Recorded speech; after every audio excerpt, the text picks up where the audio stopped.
Welcome back. Prime Minister Narendra Modi will depart for a two-day visit to France early Thursday. This visit will be high on impact and deliverables. PM will be guest of honor at the Bastille Day celebrations, and the Tri-Services contingent will participate in the parade. Prime Minister Modi's visit coincides with the 25th anniversary of the India-France strategic partnership, and a host of events are also lined up for the Prime Minister as he lands in France, from a private dinner to a joint meeting with CEOs, bilaterals with Emmanuel Macron to the Diaspora Connect. It's going to be a high-octane visit, plenty packed in. Sanjay Suri is live. He's touched down from London. He's found his way into Paris. And Malhotra, General Manager and Communications Director, Anju Enterprises, is with us. And so is Rajaram Munswamy, President Gopio France. Let me come across to you. Hello and namaste from India. Thank you very much for your time. Rajaramji, namaste. Thank you very much. So, how important is this visit, Anne, if I may ask you? And what is the expectation of the diaspora from Prime Minister Modi? As usual, it is always a time of action and pleasure. I can see also Anju who is there and Malhotra. Hello. Hello. So this, I personally, we are seeing him for the third time for a community event. And as usual, even when we are a small community in France, comparatively to US or Australia, it's quite a dynamic community. And the expectations are multiple from Gopio's side, which I can elaborate during the session. It is more into the obtention of OCA card for the people from the Caribbean islands who are there into 6th and 7th generation, actually. The people who went to, their forefathers went as indentured laborers in these islands, and we expect Prime Minister to announce something in these lines this time. That's one big key expectation. But, if I may come across to you now, these are troubled times for France. So is this timing a good one? Well, France has surely seen some, let's say, troubled days, which were largely mediatized around the world, but it doesn't define France today. Timing could not be best chosen, we feel, to crystallize common ambitions and to celebrate the 25th anniversary of bilateral relations between France and India at Bastille Day. But Rajaramji, one of the aspects is also the Rafale and also collaborations, tech, arms. So there'll be deals that will be inked. Now, already there are murmurs about the entire deal of 2019 coming under scrutiny, etc. So, is that going to cast a shadow, or do you think things are moving on?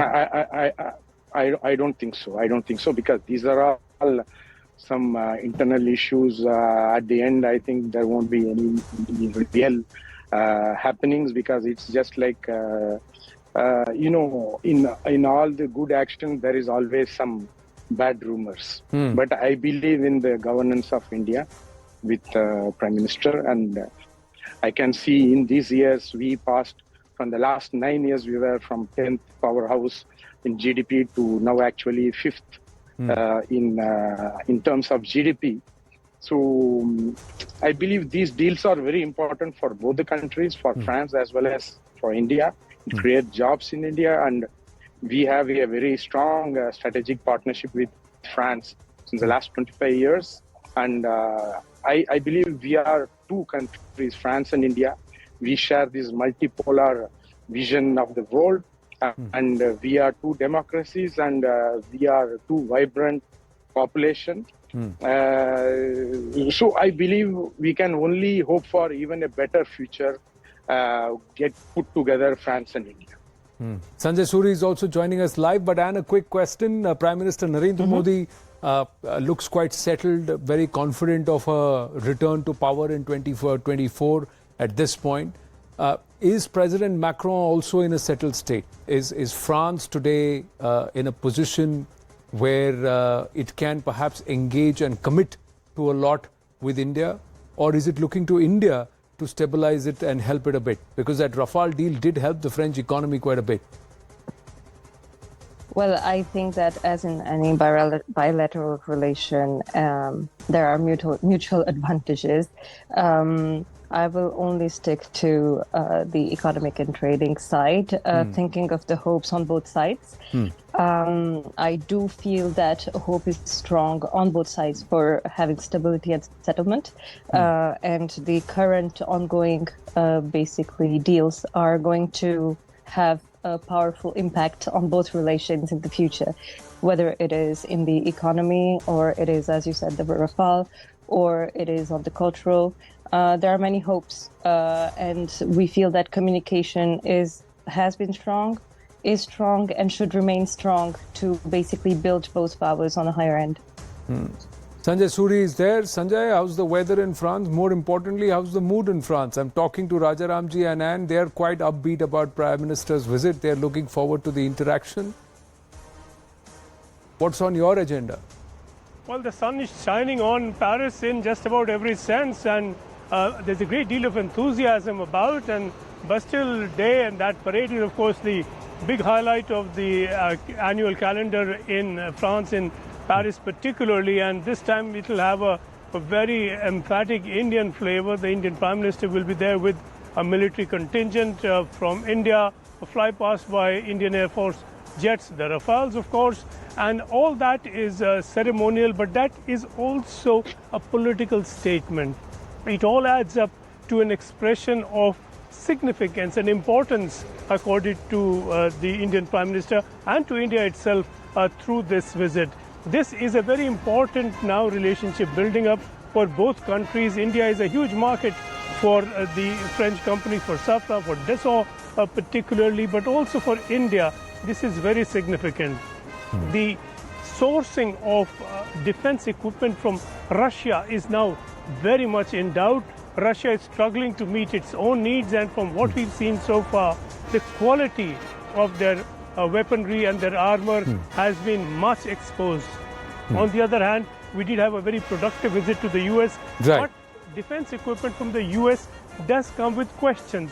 There's always a question about what the US Congress may do at some stage, and if we recall, in 74 and again 98, the US imposed sanctions, the French emphatically did not, which makes the French equation a very much more comfortable and promising. Well, a quick question finally, Rajaramji. One big takeaway for you from this visit of the Prime Minister. What would you want? Which box would you want to be ticked?